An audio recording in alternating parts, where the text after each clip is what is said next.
منبر نور پر جلوہ بار علماء ذویل احترام مشائخ سادات حاضرین اہل سنت و جماعت، السلام علیکم ورحمۃ اللہ وبرکاتہ۔ الحمد للہ الحنان المنان الذي خلق الانسان وعلمه البیان، والصلاة والسلام على رسوله سید الانس والجان وعلى آلہ واصحابہ ذوی الخیر والإحسان، اما بعد فأعوذ باللہ من الشیطان الرجیم، بسم اللہ الرحمن الرحیم۔ هو الذی ارسل رسولہ بالہدی ودین الحق لیظہرہ علی الدین کلہ، صدق اللہ مولانا العظیم۔ بارگاہ رسالت معاذ صلی اللہ تعالی علیہ وسلم میں محبتوں کے ساتھ درود پاک کا ہدیہ پیش کریں۔ اللہم صلی علی سیدنا و مولانا محمد معدن الجود والکرم وآلہ واصحابہ الکرام وابنہ الکریم وبارک وسلم صلاة دائمة سرمدا ابدا۔ عزیزان گرامی، رات کافی گزر چکی ہے۔ میں دونوں جانب والوں سے خصوصی گزارش کروں گا، آپ جو دیکھنے کی بار بار تمنا کر رہے ہیں، قصور ان علماء کا نہیں ہے جو بیٹھے ہیں، قصور آپ کا ہے۔ آپ 2014 کے بعد آئے ہیں، جو 1947 سے یہاں بیٹھے ہوئے ہیں ان کا حق زیادہ ہے۔ بالکل بے شک۔ آپ اگر نظر نہیں آ رہا ہے تھوڑی دیر صبر کر لیں، اس لیے کہ آواز بھی اگر کانوں تک پہنچ جائے اور دل کی نگاہ سے، دل کے کانوں سے آپ سن لیں تو انشاءاللہ اثر پیدا ہو جائے۔ قرآن پاک میں رب تعالیٰ فرماتا ہے وہ اللہ ہے جس نے اپنے رسول کو ہدایت کے ساتھ اور حق دین کے ساتھ بھیجا ہے۔ ہمارا دین وہ عظیم دین ہے جس کی سند اور جس کی سرٹیفکیٹ خود اللہ تعالیٰ نے عطا کی ہے۔ اور میرے عزیزوں، یہ کتنی عظیم بات ہے۔ میں آپ کے علاقے میں اگرچہ پہلی مرتبہ آیا، لیکن اس سے ملتے جلتے بنگال کے کئی علاقوں کا سفر کیا۔ 8-8 10-10 کلومیٹر تک ہماری گاڑی ان چھوٹی گلیوں سے گزرتی ہے جہاں چھوٹے چھوٹے چھپر کے گھر ہوا کرتے ہیں، اور مٹی کے چھپر کے ان گھروں میں رہنے والے جب یہاں مجمع میں حاضر آتے ہیں تو یہ لگتا ہی نہیں ہے کہ ان چھوٹی جھوپڑیوں میں رہنے والے ہیں، بلکہ ان کے دل تو تاج محل سے زیادہ قیمتی نظر آتے ہیں۔ اصل چیز جس دولت کی ضرورت ہے وہ تمہارے پاس موجود ہے۔ باقی اگر دنیاوی اعتبار سے بہت عالیشان محل نہیں ہے تو کوئی مطلب، کوئی بات نہیں۔ اگر دل تمہارا امیر ہے اور اپنے دین اسلام کو لے کر کے مطمئن ہے تو میں سمجھتا ہوں اس کے پاس تاج محل سے زیادہ قیمت موجود ہے، بہت بڑی دولت اس کے پاس موجود ہے۔ اپنے دل کا اطمینان ہو کہ میرا دین سچا دین ہے، میرا نبی دنیا کا سب سے سچا ہے، میرا خدا سچا ہے اور اس کی کتاب قرآن سچی ہے۔ جب یہ یقین بڑھ جائے تو اسی یقین کا نام ایمان ہوتا ہے، اور یہ ایمان جس کے پاس کمال کو پہنچتا ہے، دنیا کی آندھیاں آئے، طوفان آئے، اس کے ایمان کو ذرا برابر بھی ڈگمگاتی نہیں۔ کچھ بھی ہو جائے وہ ایسا مضبوط ہوتا ہے۔ میں نے آج ایک آیت آپ کے سامنے پڑھی ہے، توجہ چاہتا ہوں۔ ان حالات میں میں آپ کے سامنے آیت پڑھ رہا ہوں جب دنیا ہمارا تماشا دیکھنے کے لیے تیار کھڑی ہے۔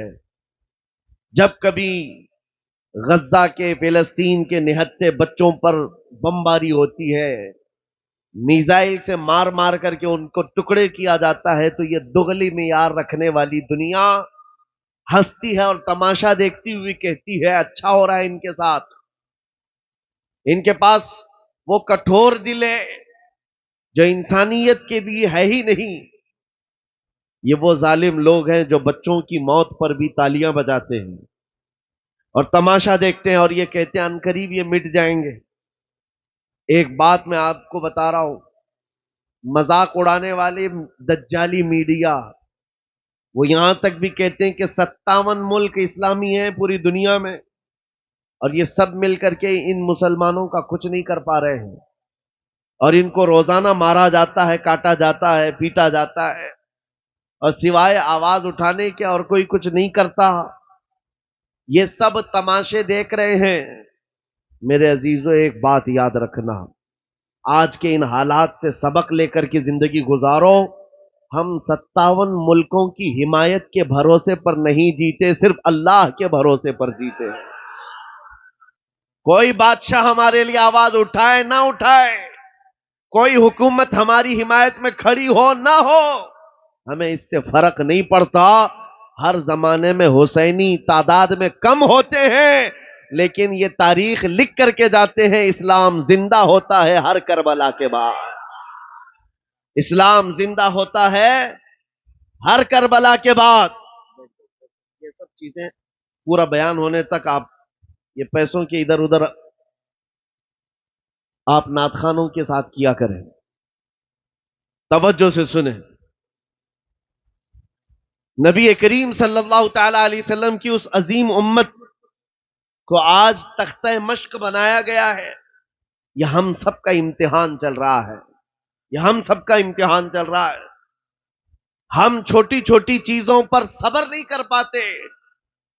ہو سکتا ہے میری تقریروں سے آپ کو اثر نہ ہو سکتا ہے کسی مقرر کی اور کسی کے واعظ و نصیحت سے آپ کو اثر نہ ہو رہا ہو، لیکن ان نہتے بچوں کی اور ان مظلوم فلسطینیوں کی اس چیخ و پکار کو دیکھ کر کے تو سمجھ جاؤ کہ ان کا ایمان کتنا مضبوط ہے، کتنا مضبوط ہے۔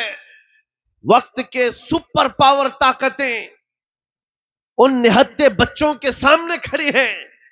دنیا کی ساری بڑی مشینیں لے کر، ساری ٹیکنالوجی لے کر، اور مقابلہ کرنے والے کنکروں اور پتھروں کے ساتھ کھڑے ہیں۔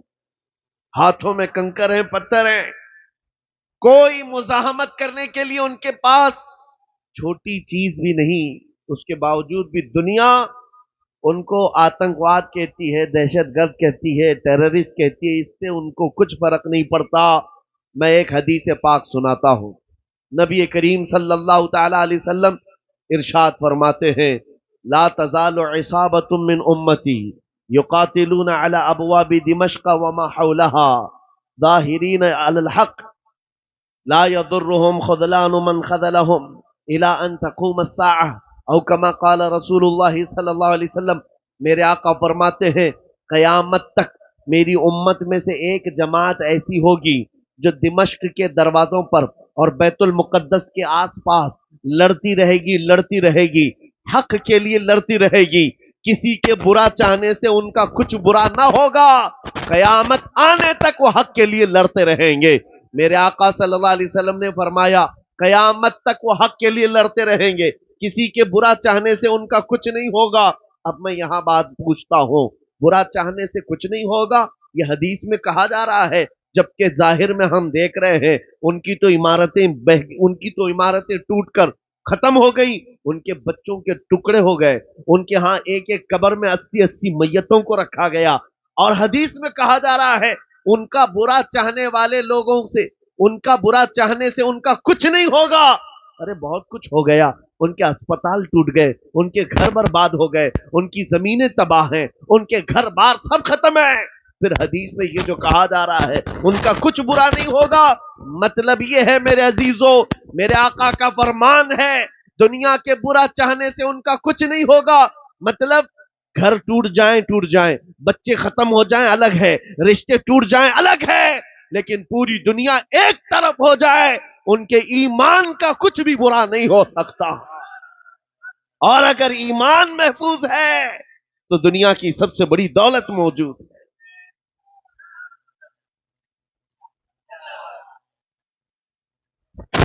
میں یہ چاہتا ہوں طوفان آئیں گے، آندھیاں آئیں گی، تم سبق حاصل کر لو، ایمان ہو تو ویسا ایمان ہو، ایمان ہو تو ایسا ہو۔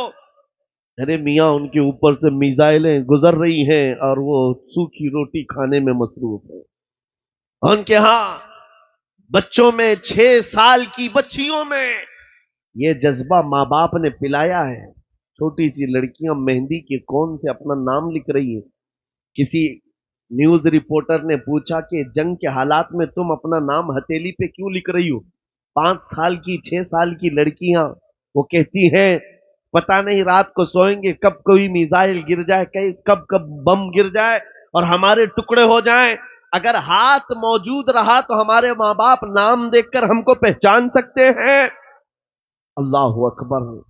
یہ جذبہ شہادت، یہ جذبہ شہادت صرف ایمان والوں کے اندر آتا ہے، صرف ایمان والوں کے پاس ہوتا ہے. آج ایک لاٹھی ڈنڈے پر بھاگ جانے والی قوم اور منتشر ہو جانے والی قوم، اس کو تو پھر آزمایا جائے گا. یہ چھوٹے چھوٹے کیڑے نکلیں گے اور ڈراتے رہیں گے گیدڑ بھپکیاں.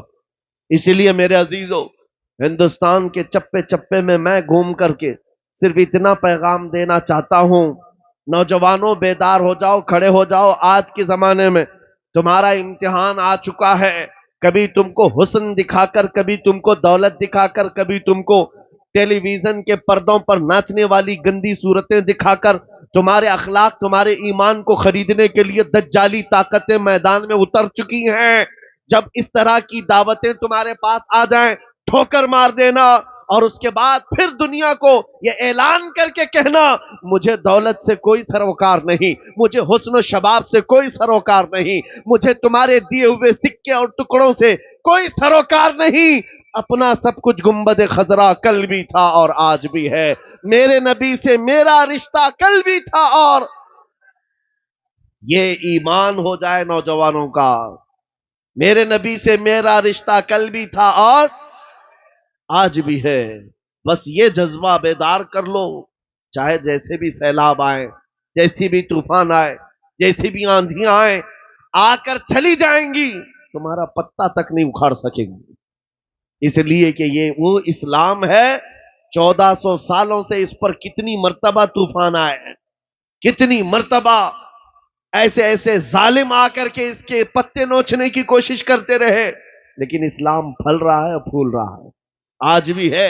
اور آپ کو میں بتاؤں، وہ یورپ جو اسلام کی دشمنی میں سب سے آگے ہے، لیکن پوری دنیا کی آج ان کا ڈیٹا نکالیں تو پتا چلے گا سب سے زیادہ یورپ میں پھیلنے والا کوئی دین ہے تو وہ دین اسلام ہے.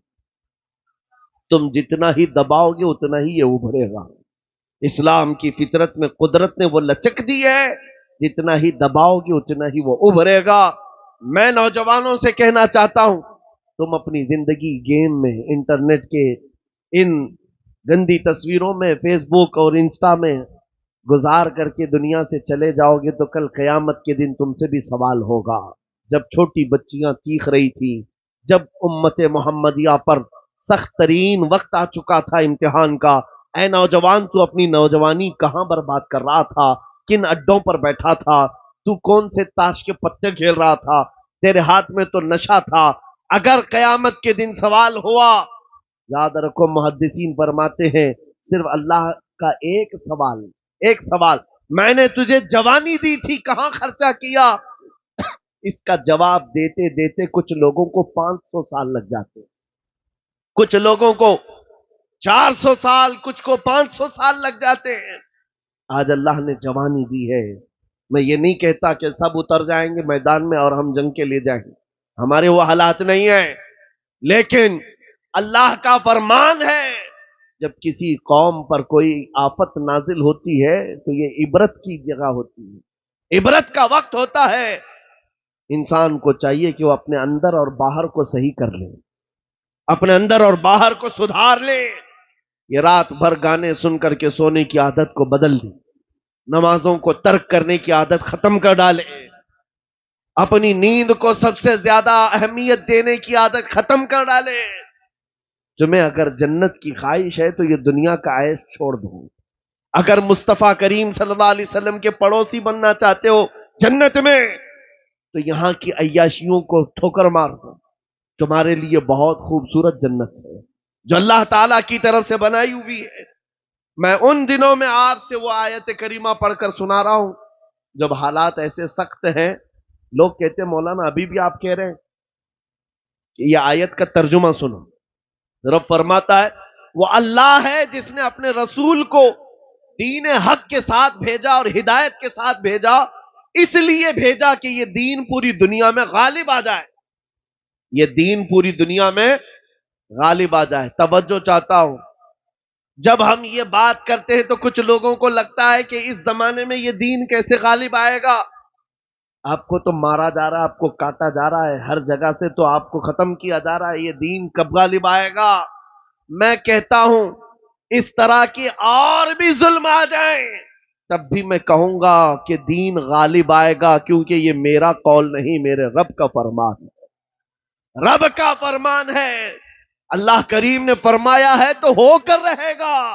آسمان نیچے آ سکتا ہے، زمین اوپر جا سکتی ہے، لیکن میرے مولا کا قول جھوٹا نہیں ہو سکتا، قرآن کا فرمان غلط اور باطل نہیں ہو سکتا۔ دنیا میں یہ دین غالب آئے گا اور وہ وقت قریب ہے۔ ظلم جب بڑھ جاتا ہے تو اللہ تبارک و تعالیٰ کی طرف سے ظالموں کے لیے عذاب آتا ہے۔ چند دن کے بعد دیکھنا، جب رب تبارک و تعالیٰ کی پکڑ ہوگی ان ظالموں کی، تم ان کو اخبار کے کسی کونے میں بھی نہیں پاؤ گے، ان کا نام و نشان ختم ہو جائے گا۔ ہم یہاں پر تاریخ کے جھروکوں میں دیکھتے آئے ہیں، نبی پاک صلی اللہ تعالی علیہ وسلم کی عظمت اور ان کی شان پر بھونکنے والے کتے چند دنوں کے بعد ایسے غائب ہو جاتے ہیں، ان کا کوئی پتہ ہی نہیں ہوتا، ان کا نشان بھی نہیں ہوتا۔ آپ کو میں تاریخ پوری اگر بتاؤں، ایک دو نہیں کئی گستاخ رسول آئے، کتنوں کو یاد ہے ان کے نام، کتنوں کو معلوم ہے ان کی تاریخ، لیکن میرے نبی کی تعریف کرنے والے حسان بن ثابت سے لے کر کے امام احمد رضا تک ہر عاشق رسول لوگوں کی زبانوں پر نہیں، لوگوں کے دلوں پر حکومت کرتا نظر آتا۔ ہر عاشق رسول لوگوں کے دلوں پر حکومت کرتا نظر آتا ہے۔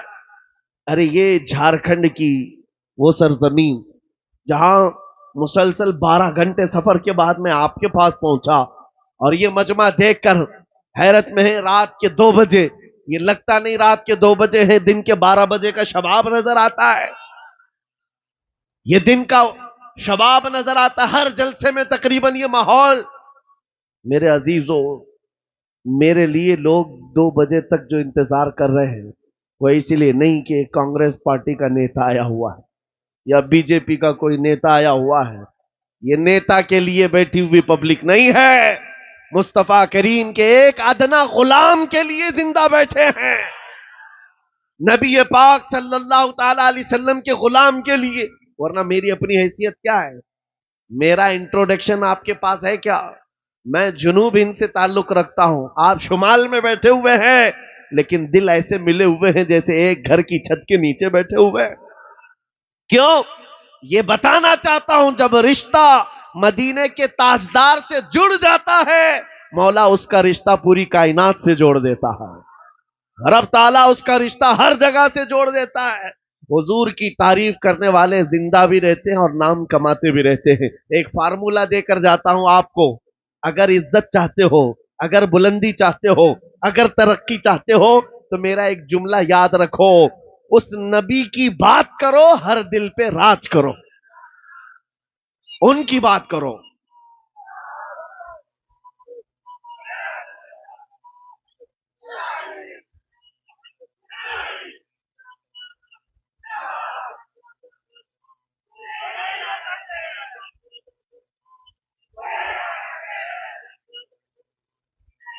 جب تک بکے نہ تھے تو کوئی پوچھتا نہ تھا، یا رسول اللہ تم نے خرید کر ہمیں انمول کر دیا۔ یہ زندگی کی سچائی ہے، یہ زندگی کی حقانیت ہے، آپ اس کو جتنی جلدی سمجھ جاؤ اچھا ہے۔ اسی لیے اس کے قدموں میں عزت مت ڈھونڈنا۔ ہم نے دیکھا ہے 40 سال پارٹی کی خدمت کرتے رہے، بوڑھے ہو گئے تو پارٹی نے سائیڈ لگا دیا۔ صاحب آپ کی عمر ہو گئی، اب جوانوں کو ٹائم دیا جائے، آپ ریٹائرمنٹ کی زندگی گزارو۔ نیتا جی اب ریٹائرمنٹ کی زندگی گزار رہے ہیں، نہ بھیڑ بھاڑ ہے، نہ کوئی پوچھنے والا ہے، لیکن نبی کا غلام جتنا بوڑھا ہوتا ہے اتنی عزت بڑھتی چلی جاتی ہے۔ اس کے ریٹائرمنٹ کا ٹائم نہیں آتا۔ ابھی آپ حضرت علامہ مفتی مطیع الرحمان صاحب قبلہ کو سماعت کیے ہوں گے، عمر کافی ہو چکی، تکلیف بھی ہے، بیمار بھی ہیں، لیکن ان حالتوں میں بھی جب وہ کسی ممبر پر بیٹھتے ہیں، لوگوں کی عزت آج بھی ویسی ہے جیسے جوانی میں کی جاتی تھی، بلکہ ہر زمانے میں عزت بڑھتی چلی جاتی ہے۔ ہم نے اپنی آنکھوں سے دیکھا، 75 سال کی عمر تھی مرشد گرامی حضور تاج الشریعہ بدر الطریقہ کی، ان کے چہرے پاک کا جمال دیکھنے کے لیے دیوانوں کا ہجوم ایسا ٹوٹتا تھا، ارے گیا بالی ووڈ، گیا ہالی ووڈ، ساری چیزیں ایک طرف ٹھوکر مار دو، مصطفیٰ کریم کے غلام کے چہرے کو ایک سامنے رکھ دو، اس لیے کہ عزت نبی پاک کے قدموں میں ہے، عزت نبی پاک کی نسبت میں ہے۔ اس لیے میں کہتا ہوں جتنے کتے بھونکتے تھے بھونک کر کے فنا ہو جاتے ہیں، ہر زمانے میں آئے لیکن ان کا نام و نشان مٹا دیا گیا ہے۔ چند سالوں پہلے ایک دھرم پریورتن کرنے والا، اپنا نام بدلنے والا لکھنؤ کا ایک رافضی کتا نکلا تھا، نام بھی بدل لیا، دھرم بھی بدل لیا، اور جا کر کے پجاریوں کے تلوے چھاٹتا رہا۔ 6 مہینے کے بعد لات مار کر کے اس کو وہاں سے بھی بھگایا گیا۔ لوگوں نے یہ سوچا تھا، میڈیا میں کوریج دیا گیا تھا، ارے ایک آدمی اسلام چھوڑ کر نکل گیا ہے، اسلام چھوڑ کر نکل گیا ہے، ان کتوں کو اگر ایک بھی ایسی خبر مل جائے 24 گھنٹے اس پر بھونکتے رہتے ہیں، ایک بھی مسلمان ایسا مل جائے، ہم تو اس کو مسلمان سمجھتے ہی نہیں، جو کچرا تھا وہ پہلے سے نکل گیا ہے، اس کچرے کی اسلام کو ضرورت نہیں۔ لیکن آج کیا کیفیت ہے، کیا حالت ہے، کیا پنڈتوں نے اپنے سر پر بٹھا لیا، کیا تجھے پجاریوں نے اپنا آقا بنا لیا؟ نہیں، اب تو جان کے لالے پڑ گئے، ویڈیو بناتا ہے اور ریکویسٹ کرتا ہے میری جان کو بچا لو، خطرہ ہے، نہ مسلمانوں کا رہ گیا نہ ہندوؤں کا رہ گیا، دھوبی کا کتا نہ گھر کا نہ گھاٹ کا۔ اسی لیے امام اہل سنت فاضل بریلوی نے 100 سال پہلے کہا تھا، یا رسول اللہ جو تیرے در سے یار پھرتے ہیں در بدر یوں ہی خار پھرتے ہیں۔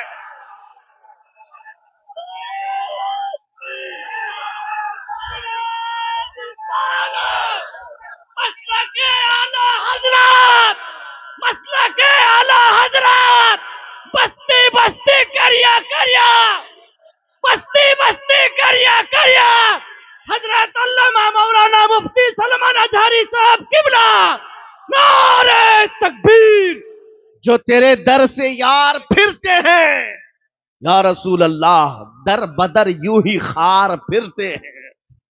ان کی ذلت و خواری تو دنیا میں ہے، یہ تو دنیا میں ہم نے دیکھا ہے، ابھی ٹھوکروں پر پڑے ہو، کسی گٹر اور نالی پر مر کر کے ختم ہو جاؤ گے، ان کیڑوں کی زندگی اتنی ہی ہے، لیکن ابھی تو اصل انجام قیامت کے دن دیکھنا باقی ہے۔ اے نوجوانوں، اگر تمہیں آنکھ کوئی دکھاتا ہے تو اس کا وقت ہے، دکھا لینے دو، آج اس کے پاس تھوڑی سی دنیا کی دولت ہے، اس لیے تمہیں آنکھ دکھاتا ہے اور کبھی بلڈوزر دکھاتا ہے۔ ہاں، طاقت و قوت کے نشے میں وہ یہ سوچتا ہے کہ بلڈوزر لا کر کے ان کو توڑ دوں، تیرے سے بڑے دجالوں کو بھی ہم نے دیکھا ہے، ہاں اس سے بھی بڑے چنگیز اور ہلاکو کو بھی دیکھا ہے، جنہوں نے بغداد کی اینٹ سے اینٹ بجا ڈالی تھی، وہ بھی سوچتے تھے کہ مسلمانوں کا خاتمہ ہو جائے گا۔ ان سے بھی کہتا ہوں 5 سال کا نشہ ہے تمہارا، اسلام کو مٹانے چلے ہو، ذرا پہلے اپنے بدن سے کھجلی مٹا کر کے دکھا دو۔ اسلام اس دین کا نام ہے جس کی جڑیں تحت الثری میں ہیں، اس کی شاخیں اوج ثریا پر ہیں۔ تم تو کیا، تمہارے بہت بڑے بڑے سڑے سڑے بھی آ کر چلے گئے، اس اسلام کا پتا بھی نوچ نہ سکے، اور انشاءاللہ صبح قیامت تک اس پودے کو لہلہانا ہے، اس درخت کو ہرا بھرا رہنا ہے، اس لیے کہ اسلام تیری نبض نہ ڈوبے گی حشر تک، تیری رگوں میں رواں خون ہے 4 یار کا، تیری رگوں میں رواں خون ہے 4 یار کا۔ میں آپ سے یہ بات کہہ رہا تھا، آنکھ دکھانے والوں کو دکھانے دو، آج ان کا وقت ہے، بلڈوزر دکھانے والوں کو دکھانے دو، آج ان کا وقت ہے، جیل کی دھمکی دینے والے، پھانسی کا پھندا دکھانے والے، دکھانے دو، آج وقت ہے۔ لیکن میں ایک بات ضرور کہوں گا، اصل وقت وہ آئے گا جب قیامت قائم ہوگی، اور پھر ہم بتائیں گے اس دور میں کیا ہوگا۔ عرش حق ہے، مسند رفعت رسول اللہ کی، دیکھنی ہے حشر میں عزت رسول اللہ کی۔ آج یہ حالات اگرچہ ہمارے موافق نظر نہیں آتے، لیکن وہ وقت آئے گا جب ہمارے مصطفیٰ، ہمارے نبی حشر کا دولہا بن کر کے اپنے امتیوں کو پکڑ پکڑ کر جنت میں لے جا رہے ہوں گے، اور تم سے پوچھوں گا، اے بھونکنے والے کتوں، اپنا احتساب کر لینا، اس وقت ٹھکانہ ڈھونڈو گے تو کہاں ملے گا؟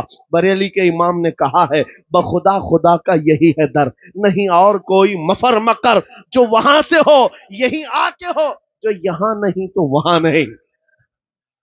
حضور کو چھوڑ کر دو جملے بریلی کے امام کہتے ہیں، بخدا خدا کا یہی ہے در، نہیں اور کوئی مفر مکر۔ مفر کہتے بھاگنے کی جگہ، اور مکر کہتے ٹھہرنے کی جگہ۔ حضور کو چھوڑو گے تو بھاگنے کی جگہ بھی نہیں ہے، ٹھہرنے کی جگہ بھی نہیں ہے۔ کہاں جاؤ گے؟ جہاں جاؤ گے جہاں میرے خدا کی حکومت ہے، وہاں میرے مصطفیٰ کی مصطفائی ہے، وہ نبی کی مصطفائی ہوگی، تم کہاں بھاگو گے؟ اسی لیے اعلیٰ حضرت امام اہل سنت نے یہ میسج دیا پوری دنیا کو، آج لے ان کی پناہ، آج مدد مانگ ان سے۔ کیا ہے؟ آج لے ان کی پناہ، آج مدد مانگ ان سے، کل نہ مانیں گے قیامت میں اگر مان گیا۔ وہاں بہت سارے ماننے کو تیار کھڑے ہوں گے، بہت سارے بولیں گے ہمارے نبی ہیں، ہمارے رسول ہیں۔ نہیں، یہاں ماننا دیکھا جائے گا، یہاں کا ماننا معتبر ہوگا۔ قیامت کے دن تو عزت و رفعت دیکھ کر کے بہت سارے کہنے لگ جائیں گے۔ اسی لیے اے نوجوانوں، تمہارے پاس جو دولت ہے وہ بہت عظیم دولت ہے۔ آج اگر تم بچھڑے ہوئے علاقوں میں رہتے ہو، چھپر کے گھر میں رہتے ہو، کوئی حرج نہیں، ٹوٹی سڑکوں پر تمہاری زندگی گزرتی ہے، کوئی حرج نہیں۔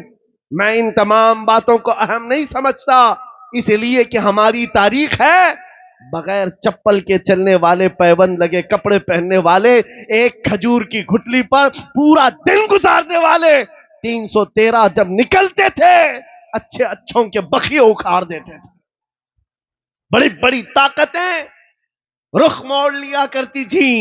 آپ کو پتا ہے جب سیدنا خالد بن ولید رضی اللہ تعالی عنہ روم کے ان عیسائیوں کے مقابل میں کھڑے تھے جو لاکھوں کی تعداد میں آئے تھے، عیسائیوں نے خالد بن ولید سے کہا کہ آپ کو پتا ہے ہمارے پاس وہ فوج آئی ہے جو اتنے جنگی سامان سے لیس ہے اور اتنے ہتھیاروں سے، اب ایسے تم پر کودے گی اور ایسے تم پر ناچے گی کہ تم یاد رکھو گے۔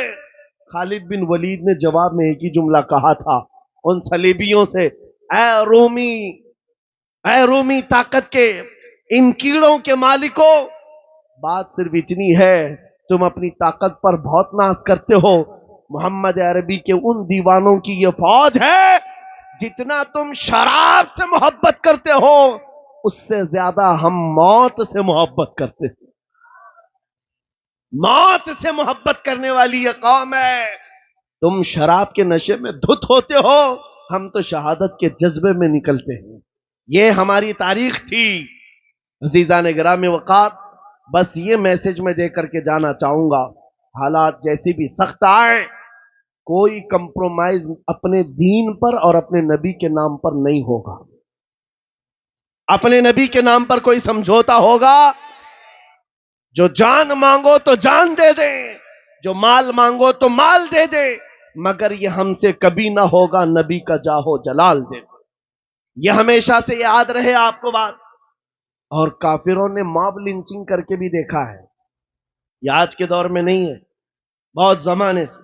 حضرت زید بن دسنا، حضرت خبیب ابن عدی، یہ وہ صحابہ ہیں جن کو مکہ والوں نے پکڑ کر کے پھانسی پر چڑھایا، پھانسی دینے سے پہلے ان کے ناخنوں کو پکڑ سے کھینچا، ان کی ناک کاٹی، کان کاٹے، ہونٹ کاٹے، ان کی آنکھوں میں سلائیاں پھیر دی، اور اس کے بعد اس صحابی سے ظالموں نے یہ کہا تھا، خبیب ابن عدی سے، کیا یہ اچھا ہوتا تمہاری جگہ محمد ہوتے اور تم آرام کر رہے ہوتے۔ اس صحابی کے جسم کے ٹکڑے ٹکڑے ہو چکے ہیں، خون بہ رہا ہے۔ اس اسنا میں وہ صحابی کہتے ہیں، خبردار تم یہ کہتے ہو یہاں میرے نبی ہوتے تو اچھا ہوتا، قسم رب ذوالجلال کی، اور میرے جسم کے 1000 ٹکڑے کر لو میں برداشت کر لوں گا، میرے نبی کے تلوے میں کانٹا بھی چبھے مجھے یہ برداشت نہیں. یہ ایمان تھا ان کا, یہ ایمان تھا. ان صحابہ کی تاریخ پڑھو, آپ کا جذبہ بیدار رہے گا, آپ کا جذبہ جوان رہے گا. گیدڑ بھپکیوں سے بھاگنے والی قوم مومنین کی نہیں ہوا کرتی. مومنین کی جماعت وہ ہے جو آندھیوں اور طوفانوں کے رخ موڑ دیا کرتی ہے. اللہ کی ذات پر اسے توکل اور یقین ہوتا ہے. آپ سب سے میں پوچھنا چاہتا ہوں, جب اذان ہوتی ہے, صدائیں لگتی ہیں مسجد کی, کیا کہتا ہے مؤذن سب سے پہلے؟ اللہ. کیا کہتا ہے؟ اللہ اللہ اکبر, جس کا مطلب ہوتا ہے اللہ سب سے, معلوم ہے ترجمہ معلوم ہے, اللہ سب سے بڑا ہے. یہاں سے تو شروعات ہوتی ہے, نمازوں کے لیے بلایا جاتا ہے. بلکہ یہ تو نمازوں کی بات ہے. جب ہم پیدا ہوئے تھے, بچے تھے, ماں کی پیٹ سے آئے تھے, ہماری کان میں سب سے پہلے کیا کہا گیا ہے؟ اذان دی گئی کہ نہیں دی گئی؟ میاں رواج ہے کہ نہیں ہے؟ بچہ پیدا ہوتا ہے تو سب سے پہلے اس کے کان میں اذان دی جاتی ہے, اور اذان کا پہلا جملہ کیا ہوتا ہے؟ اللہ سب سے. ارے ہم پیدا ہوئے اس وقت ہی یہ کہا گیا اللہ سب سے. اور جب ہم مریں گے, ہماری میت کو لا کر کے امام کے سامنے رکھا جائے, امام ہاتھ باندھے گا تکبیر کے, یہ کہتے ہوئے کہ اللہ سب سے.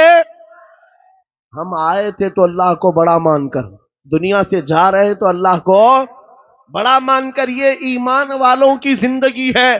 جب تمہاری پوری زندگی میں یہ بار بار بتایا گیا اللہ سب سے بڑا ہے, اللہ سب سے بڑا ہے, تو پھر ان ظالموں کے تختوں کو دیکھ کر کے گھبرانا مت, کسی کی کرسی کو دیکھ کر کے بدکنا مت. کوئی ظالم اگر 5 سال کے لیے آئے, 10 سال کے لیے آئے, بدک کر کے بدحواس مت ہونا. یہ کیڑے آتے رہیں گے جاتے رہیں گے. میرا مولا کل بھی اکبر تھا, آج بھی اکبر ہے, اور اللہ حی و قیوم ہے, وہ ہمیشہ سے زندہ ہے, ہمیشہ زندہ رہنے والا. یقین ہے کہ نہیں ہے؟ اگر یقین نہیں ہے تو پھر ایمان ہی نہیں ہے. ابھی دن ہے یا رات ہے؟ سب کو پتا ہے رات ہے, لیکن ایک یقین تمہارے دل میں ابھی بھی ہے. اندھیرا ہو گیا ہے, سب جگہ اندھیرا ہے, رات ہے. لیکن بچے کو پکڑ کر پوچھوں, بوڑھے کو پکڑ کے پوچھوں, ہر ایک یہ کہے گا چند گھنٹوں کے بعد اجالا ہوگا کہ نہیں ہوگا؟ چند گھنٹوں کے بعد رات جائے گی اور اجالا ہوگا. یہ تمہارا روز کا معمول ہے, اس لیے اس پر توجہ نہیں کرتے. کبھی کبھار پوچھو ان اندھیریوں سے, ان اندھیریوں کو چھانٹ کر کے اجالا لاتا کون ہے؟ وہ میرا رب العالمین ہے. جب رات کے اندھیریوں کو چھانٹ کر کے اجالا لاتا ہے, تو اس امت پر آئے ہوئے اگر اندھیریوں کو دیکھ کر کے گھبرا کر کے جانا, یہ شان ایمان والوں کی نہیں ہے. آج اگر تھوڑی اندھیریاں ہیں تو انتظار کرو, کچھ دیر کی خاموشی ہے, پھر شور آئے گا. آج کتوں کا وقت ہے, کل ہمارا دور آئے گا.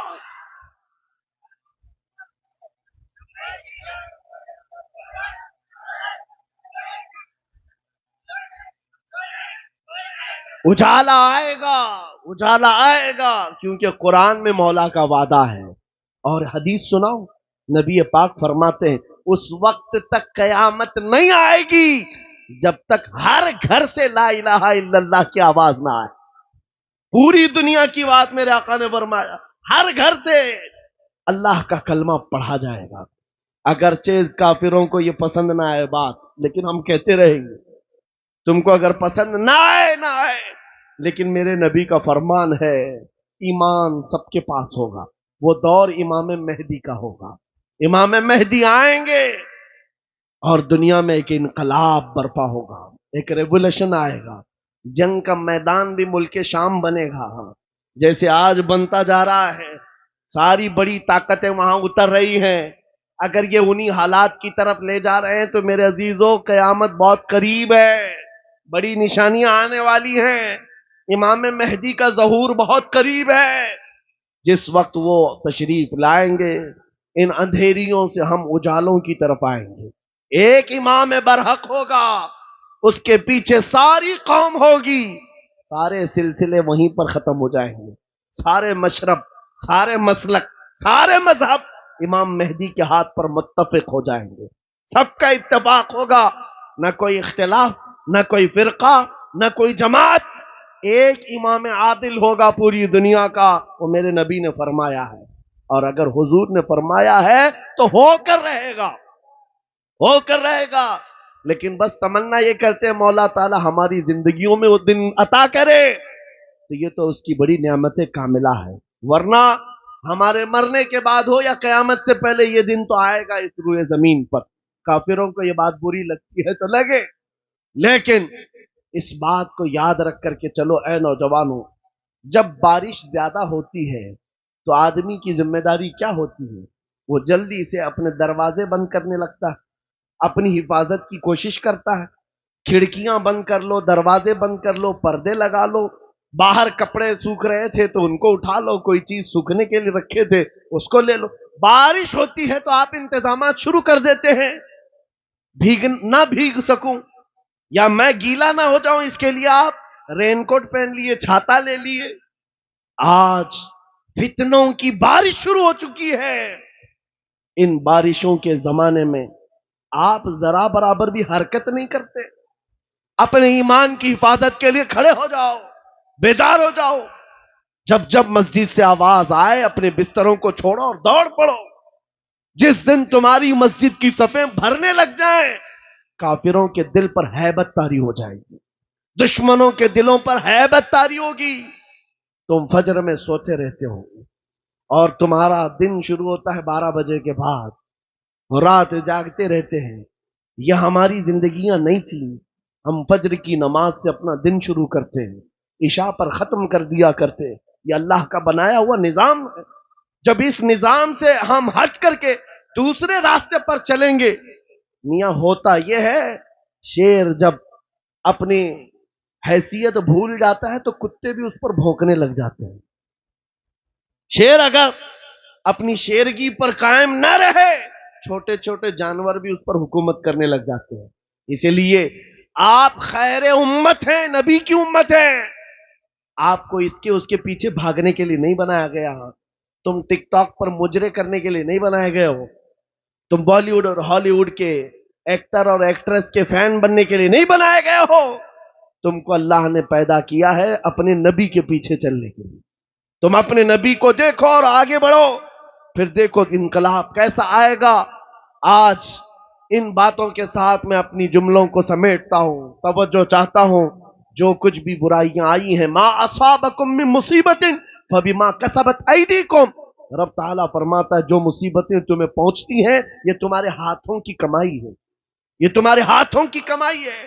اپنے معاشرے سے نشہ کو نکالو، اپنے معاشرے سے سود کو نکالو، ان بے حیائیوں کو ختم کرو، اپنی بچیوں کے پردوں کی پابندی کرو۔ آپ ایک نعرہ لگاتے ہیں اسلام، اگر میں نعرہ لگاؤں تو آپ جواب میں کیا کہیں گے؟ اسلام زندہ باد۔ اسلام سے پیار ہے، اسلام زندہ باد جب نعرہ لگاتے ہو، پھر اپنی بیوی پر، اپنی بیٹی پر اسلام زندہ باد کیوں نہیں دیکھنا چاہتے؟ ان پر اسلام کیوں نہیں دیکھنا چاہتے؟ ارے باپ تو اپنے بیٹے پر اسلام نہیں دیکھ پا رہا ہے، چہرہ کسی اور کا ہے، کپڑے کسی اور کے ہیں، تم سڑک پر اتر کر کے اسلام زندہ باد کہہ رہے ہو؟ اپنے گھر میں سے نعرہ لگاؤ اسلام زندہ باد۔ میرے گھر میں گانے کی آواز نہیں آئے گی، میرے گھر میں بچوں کی تربیت ہوگی تو اس بات پر ہوگی میں سو جاؤں یا مصطفیٰ کہتے کہتے، کھلے آنکھ صلی علی کہتے کہتے، یہ تربیت کا انداز ہو جائے۔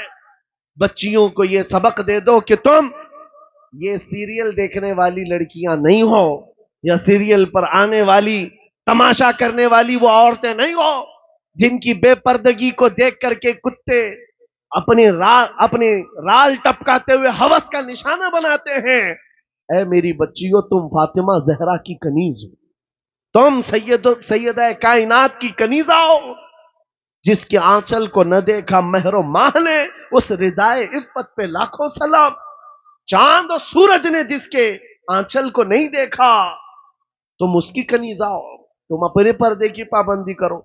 بات صرف اتنی ہے، اگر ہمارے گھروں سے دین شروع ہو جائے، ہمارے گھروں سے اسلام شروع ہو جائے، تو پھر دشمنوں سے ہمیں کسی بات کا ڈر نہیں ہے، کسی بات کا خوف نہیں. جتنا بھونکتے بھونکنے دو. اگر تم نے مضبوطی کے ساتھ اس مشن کو زندہ کیا، میرا بچہ قرآن پڑھ کر کے آگے نکلے گا، میرا بچہ میرے نبی کی محبت میں آگے بڑھے گا، میرے گھر سے آواز آئے گی نعت مصطفیٰ کی، میری بچیاں فاطمہ زہرا کی کنیزہ کہلائیں گی، میرا محلہ ٹوٹا بکھرا کیوں نہ ہو، سڑکیں ٹوٹی ہوئی ہوں، گھر چھپر کے کیوں نہ ہو، لیکن دور سے اگر ایک اجنبی میرے گاؤں میں آ جائے تو یہ کہنے پر مجبور ہو جائے اس گاؤں سے مدینے کی خوشبو آیا کرتی ہے، اس گاؤں میں عاشقان مصطفیٰ کی جھلک نظر آتی ہے. پھر تمہیں لوگ نام پوچھ کر کے نہ پہچانے، تیرا نام کیا ہے، نام پوچھنے کے بعد وہ پھر فیصلہ کرے ہندو ہے کہ مسلم ہے، کرسچن ہے کہ یہودی ہے، عیسائی ہے کہ فلاں ہے. نام پوچھنے کے بعد لوگوں کو پتہ نہ چلے، بلکہ تمہارے چال اور چلن کو دیکھ کر کے دنیا پکار اٹھے، یہ چلنے والے کی چال بتاتی ہے کہ غلام مصطفیٰ ہے، میرے نبی کا عاشق ہے. جب زندگی کو آپ اس طرح بنا لیں، انشاءاللہ ایک انقلاب آنے کو تیار ہے، ایک انقلاب آنے کو تیار ہے. نوجوانوں، گانوں کے رسیا جو ہیں ان کو میں کہتا ہوں چھوڑ دو. گانے نفاق پیدا کرتے ہیں، انسان کو منافق بنا دیتے ہیں. گانے سن سن کر کے لوگ زنا کی طرف جاتے ہیں، یہ محدثین کا فرمان ہے. اس لیے چھوڑو ان تمام چیزوں کو اور روزانہ قرآن سننے کی عادت ڈالو، قرآن سننے کی عادت ڈالو. سب کے پاس موبائل ہے، تقریباً سب کے پاس موبائل ہے، قرآن اس میں ڈاؤن لوڈ کر لو. کسی قاری قرآن سونے سے پہلے ایک مرتبہ سورہ ملک سن کر کے سو جاؤ، خالی قرآن کی ایک سورہ سن کر کے سو جاؤ. میرے عزیز و حدیث میں ہے جب مرو گے قبر میں یہ سورہ ایک روشنی بن کر آئے اور آ کر کیا کہتی ہے، اعلیٰ حضرت نے لکھا ہے سورہ ملک پڑھنے والا یا سننے والا جو اپنی زندگی میں قبر میں جاتا ہے، سب لوگ دفن کر کے اس کی تختیاں بند کر کے چلے جاتے ہیں، یہ سورہ ملک جاتی ہے اپنے رب کے پاس، کہتی ہے اے مولا میں تیرے کلام کا حصہ ہوں یا نہیں. رب فرماتا ہے ہاں اے سورہ ملک تو میرے کلام کا حصہ. کہتی ہے مولا جو مجھے روز پڑھتا تھا سنتا تھا میں اس کی سفارش لے کر کے آئی ہوں، اس کی بخشش کا اعلان فرماتے، اس کی بخشش کا اعلان فرماتے. یہاں تک کہ وہ سورہ ملک رب تبارک و تعالیٰ سے بار بار اصرار کر کے اس کی بخشش کا پروانہ لے لیتی ہے. رب فرماتا ہے جا میں اس کو بخش دیا. پھر سورہ ملک اعلیٰ حضرت نے لکھا ہے جنت میں جاتی ہے، تکیے لیتی ہے، بسترے لیتی ہے اور واپس قبر میں آتی ہے، پڑھنے والے سے کہتی ہے میں نے تیرے لیے یہ تکیے جنت کے لائے اور یہ بسترا جنت کا ہے، یہ ہوائیں خوشبوئیں جنت کی ہیں. اے میرے پڑھنے والے میرے آنے میں کہیں تاخیر تو نہیں ہو گئی، دیری تو نہیں ہو گئی. وہ قبر میں ہمارے ساتھ رہنے والی سورہ ملک برسوں ہو گئے نہ لوگ سنتے ہیں نہ پڑھتے ہیں. تم تو کس کو سن رہے ہو؟ گانے سن رہے ہو، یہ نوٹنکیاں، یہ مجرے، یہ بھنگڑا، یہ دنیا کی عیاشیاں جو جہنم کی طرف لے جاتی ہیں. ان سب کو چھوڑو، رحمان کے اس کلام کو سنو. جب ساری دنیا ساتھ چھوڑ دے اللہ کا کلام قبر میں تمہارے ساتھ ہوا کرے گا روشنی بن کر کے. آج سے عمل کریں گے انشاءاللہ. ہر نوجوان اپنے موبائل میں سورہ ملک ڈاؤن لوڈ کرے گا اور رات کو سن کر کے سوئے گا. اور دوسری بات اگر اپنا سینہ ایسا بنانا ہے کہ جس کی دھڑکن سے بھی لوگوں کو یعنی دشمنوں کو خوف طاری ہونے لگ جائے، اس کے گزرنے سے ہی کئی کیڑے مر کر کے نالیوں میں چلے جائیں. اگر ایسا سینہ بنانا چاہتے ہو ایسا سینہ بن جائے ہمارا. ہر ایک کی خواہش ہے نا کہ تمہاری دل کی دھڑکن بڑھنے لگے، دشمنوں پر رعب طاری ہو. اس کے لیے ایک علاج ہے، اس وقت تک بستر پر سونا نہیں جب تک 100 مرتبہ اپنے نبی پر درود نہ پڑھ لو. اپنے آقا کو 100 مرتبہ یاد کرو، درود شریف. پھر یہ عادت زندگی میں چند دنوں کے بعد دیکھنا، چند دنوں کے بعد دیکھو چہرے پر نور آ جائے گا، چہرے پر نور آ جائے گا، زبان میں اثر آ جائے گا. اور پھر کیسا بھی ظالم ہو اس کا خوف تمہارے دل میں نہیں آئے گا. اللہ تمہیں خوف سے آزاد رکھے گا، خوف سے آزاد رکھے گا. میری گفتگو کا کل خلاصہ یہی ہے کی محمد سے وفا تو نے تو ہم تیرے ہیں، یہ جہاں چیز ہے کیا لوح و قلم تیرے ہیں۔ اے نوجوانوں آؤ اس نبی کے قدموں میں بیٹھ کر کے ہم یہ عہد کرتے ہیں، یا رسول اللہ آج کے بعد سے زندگی آپ کے نام پر ہے، آج کے بعد سے ہماری سانسیں آپ کے نام پر ہے، آج کے بعد سے اپنی خواہشات آپ کے نام پر ہے۔ میرے ساتھ آپ سب کا بھی جذبہ ہے تو میرے ساتھ مل کر کے کہو، جب نبی پاک کی عزت کی بات آئے، ان کے ناموس کی بات آئے، ہاتھ نہیں اٹھائیں گے بلکہ حضور کے قدموں میں اپنی گردن بھی نچھاور کرنے کو تیار ہوں گے۔ ہر ایک نوجوان اگر اس بات کے لیے تیار ہے تو نبی کو حاضر و ناظر مان کر کہو میرے ساتھ، یا رسول اللہ دہن میں زباں تمہارے لیے، دہن میں زباں بدن میں تمہارے ہے جان، ہم آئے یہاں تمہارے لیے، اور اٹھے بھی وہاں، تمہارے لیے، زمین و زمان تمہارے لیے، مکین و مکان تمہارے لیے، چنین و چنا، تمہارے لیے، بنے تو جہاں تمہارے لیے، سب میرے مصطفیٰ کے لیے ہے۔ صبا وہ چلے کہ باغ پھلے، وہ پھول کھلے کہ دن ہوں بھلے، لوا کے تلے ثنا میں کھلے، رضا کی زبان تمہارے لیے، لوا کے تلے ثنا میں کھلے، یا رسول اللہ ہم سب کی زبان تمہارے لیے۔ آقا و مولا آپ کے دربار میں اس قافلے کی طرف سے میں عریضہ یہ پیش کرتا ہوں، سرکار چمک تجھ سے پاتے ہیں سب پانے والے، میرا دل بھی چمکا دے، چمکانے والے میرا دل بھی چمکا دے، چمکانے والے برستا نہیں دیکھ کر ابر رحمت، ہم بدوں پر بھی برسا دے، برسانے والے۔ وآخر دعوانا ان الحمدللہ رب العالمین۔ السلام علیکم۔